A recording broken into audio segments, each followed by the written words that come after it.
Well, I'll tell you what, I had a varied career in the military. I started out as a military police officer, and the only reason I went into the Army was to make myself marketable to go into the FBI. I had a degree in law enforcement, so I was going to go in as a military police officer and stay 2 years and get the heck out. While I was there, I had a major, his name was Major Arnold. He was an aviator in Vietnam, and said, hey, why don't you try to go to flight school? I think you might like it and stay in the Army. So I did. I passed the test. Next thing I know, I'm heading off to flight school and saying bye to the FBI. And so I went and learned how to fly a helicopter, which was a lot of fun. And then from there, flew I was command of a military police aviation detachment at Fort Bragg. It was a great job. They did a change in their table of organization equipment. They lost the aviation assets and went out and looked for a job and found one with 7th Special Forces Group and became an aviator with Special Forces. And my career with Special Forces started there in Special Operations, and I stayed in Special Operations until I retired from the Army. Spent, believe it or not, most of my time at Fort Bragg. I guess on and off, I was there for about 12 years. And so I was with 5th Special Forces Group, I was with 7th Special Forces Group, I was with the flight detachments, I was with the 160th Special Operations, commanded out of that unit that's headquartered out of Fort Campbell, but I was with 3rd Battalion out of Fort Stewart. I guess probably one of the most memorable occasions is that I had to go down into Central America, and my wife was getting ready to have our first baby, and so went to the doctor, and the doctor says no chance she's going to have the baby. So I was only going to go down there for about 3 or 4 days. Had to go down there and do a job. Went down there, and while I was down there, I found out that she had the baby while I was gone. Needless to say, that was very memorable for me because she has not let me forget it since then. But I've got so many experiences and memories of duty locations throughout the world. That's really hard to just to pick one of them. But that one's always stuck with me. And of course, my son now is 26. And you know, it's just every day on his birthday, I think about sitting down in the jungle of Central America and him being born. My prevailing memory of the military service, you know, it's a couple things. One is just working with some of the best people in the world. No doubt about it. You know, I was spoiled when I was working in Special Operations because we had the best of everything. We had the best people, absolutely just great people to work with. And I can sit here and name off names of guys like, you know, Kenny Collier, Fred Funk, Jack Aberg. I could just go on and on. Some of the best pilots that I've ever had the opportunity to fly with and work with. That there is what prevailing memory of just working and getting to do the great missions. You know, I'm one of those guys that when I get into an organization or I'll get into a unit or got into the Army, I'll use a coin of phrase, an old friend of mine, not an old friend, but just a friend of mine that uses that, you know, I didn't join this to sit on the bench. And I think that's probably the way I was when I was in the service. I didn't join the Army just to sit on the bench. I was volunteering for everything. I was wanting to be challenged. I wanted to go do those things. And that's kind of prevailing memory is accepting those challenges, going out and working with absolutely the best and just having just a wonderful time. And the things that I did and the places I got to go, most people only read about them in the action books. And I was fortunate to get to do it and got to do it with the best people. And so that's probably the most prevailing thing with me is just working with people and getting the mission done and working hard. I mean, we worked hard. I mean, there was no doubt about it. You know, in Special Operations, I think the thing that shaped my life is that I don't like no for an answer. I like to figure out how to do things. People say, oh, no, you can't do that. And I'm like, well, let's figure out a way to do it. We've got to be able to do this. And, and so you look at ways to be able to do it. You look innovations. I mean, that's why it's special operations. It's unconventional. You're not tied into a conventional mind of thinking, and they train you to do that. I'm not on earth much longer. I want to get things done. Let's make things happen, and so that's probably a prevailing thing that, let's get it done. Let's don't beat around the bush. Let's knock all the politics out. We got a mission to do. Let's do it. And that's kind of the way I look at it. I try to cut through the BS, and at least I think I do, to get it done. And just like being in the American Legion, I like to sit on the bench. I want to get out. I want to make things happen. I want to make changes that are good, that I think that are good, that have worked in other things that have worked for me in the past. And I like being around people that are like that. I don't like to be around people that are naysayers. Oh, we can't do this, we can't do that, and everything. The glass is always half empty instead of half full. No, we got to make things happen. That's what we're here for. That's what we're going to do and make it better.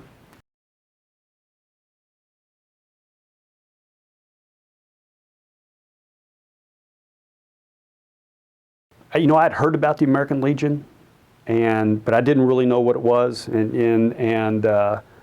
I was brand new here, and so I had one of those things is, as a professor of military science, you bring in community leaders and all that, and you talk to them. So I brought in some community leaders. I want to have a meeting with them, see what it is that we could do to enhance our program and make us better, because at one time they were looking to close a program here.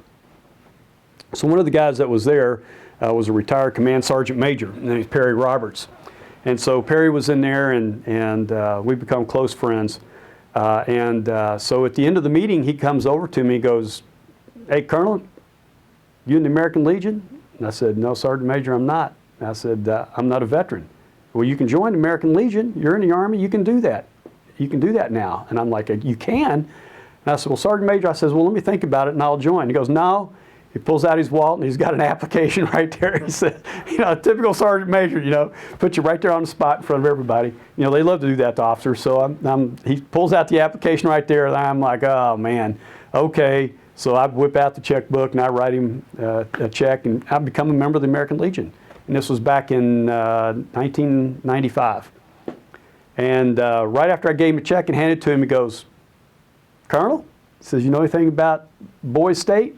I said, "Sergeant Major, no, I don't." "Well, you're going to," and he says, "you're going to become part of the Tennessee American Legion Boys State program, and your department here, you don't know it, is a big supporter of that." I was like, "Great, I will do that." I had no idea what Boys State was. I was from Kentucky. I'd never heard of Boys State. I became a senior counselor at Boys State, and it took me 3 days to catch up to what the heck was going on. It was a fast-moving program. I was in charge of a city of 48 to 50 guys, young men that are going to be seniors in high school. Thank goodness I had an experienced junior counselor, because I had no idea what I was doing. I had no idea the work involved with it. It was such a great program. I was sold. I said, this is great. So that was really my first experience with the American Legion. And so I did that as a junior counselor, and then I retired from the Army and kind of got away from it. And then I came back here to work in 2001 and then became the assistant director of the program. And haven't stopped since. But since then, I became involved more in the American Legion. I became a district commander. I had 18 posts under my purview throughout several counties. And did that on 2 different occasions. Had a great time. Then I was asked to go work at Boys Nation, and what a great opportunity that was, and had an opportunity to go up there and work at Boys Nation with just some outstanding young men that come up there, and just a great staff. Really enjoyed that.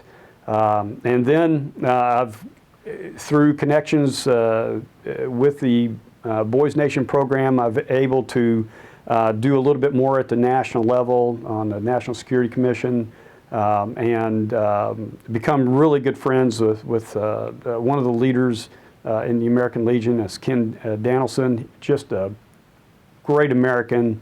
I just can't say enough. He is a great a veteran, a great, I mean, he bleeds American Legion, loves it. So I've learned a lot from him and gotten more involved. And, you know, it's like, just like I said, you know, I'd like to help and get in there and make things happen and make things work. And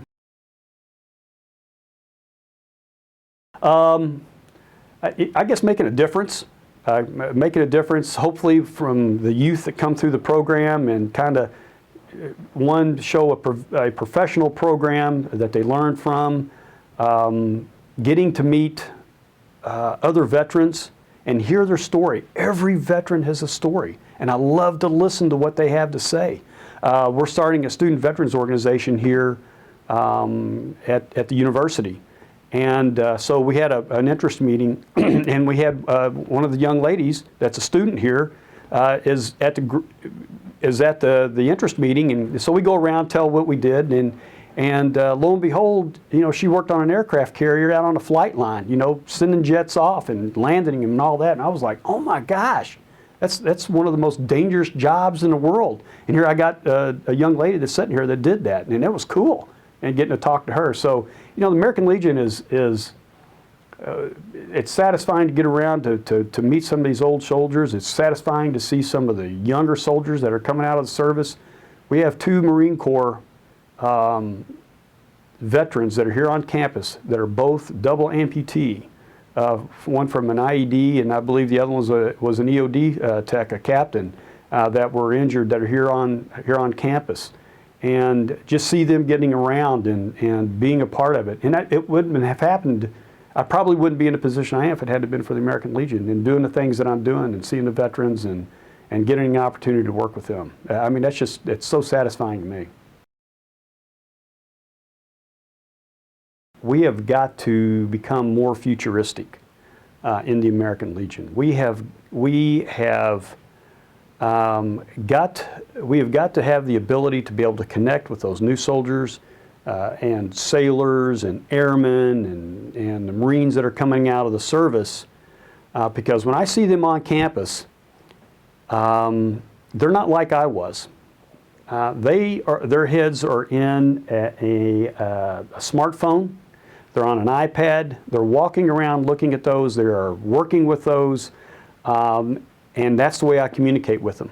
And we've got to learn to be able to communicate with them through technology. We've got to take a look at how we reach out to them to make them interested in the American Legion. Marketing is going to be huge. I don't know why we don't have commercials on TV. One of our biggest partners is USAA. And as of recent, USAA has had some great commercials on TV that's directed to the veteran, the service member, and their families. And we can do the same thing. And we've got to be able to tell our story. And we've got to do it through a means of media, through applications. We've got to be able to evolve. We can't start out with the 8-track tape and then all of a sudden we're on the iPhone or the iPad. There's a lot in between there, so we have to evolve with it. Well, we're at that point now. We've got to evolve, and we've got to evolve to meet the needs of the young service member that's coming out of the service, because they do have needs. And I think we are the greatest, and nothing against any other veterans organization, but we are by far the best veterans organization that is out there. We've got to get these new service members that are coming out of service involved into the American Legion. You know, it's a big, complex issue, but we got to do it. We got to do it now, and if we don't launch on it now, then we're going to be left in the dirt. I think it's just what a great organization it is. You need to get involved. And there are so many facets of the American Legion they can get involved in. There's something for everybody. I mean, there really is. If you want to work with youth, I mean, my gosh, you know, 20% or higher of your professional baseball players come out of the American Legion program. If you're a baseball nut, get involved with the American Legion in baseball, and let's find some of those great athletes out there and launch them forward. You know, we have scholarship programs, oratorical program. There's something out there for everybody. And I just like to tell them the American Legion story. I could sit here all day and talk about it, and because it is such a great organization. And you know, there's a lot of organizations out there that I could be a part of, but I want to be a part of an organization that's the best.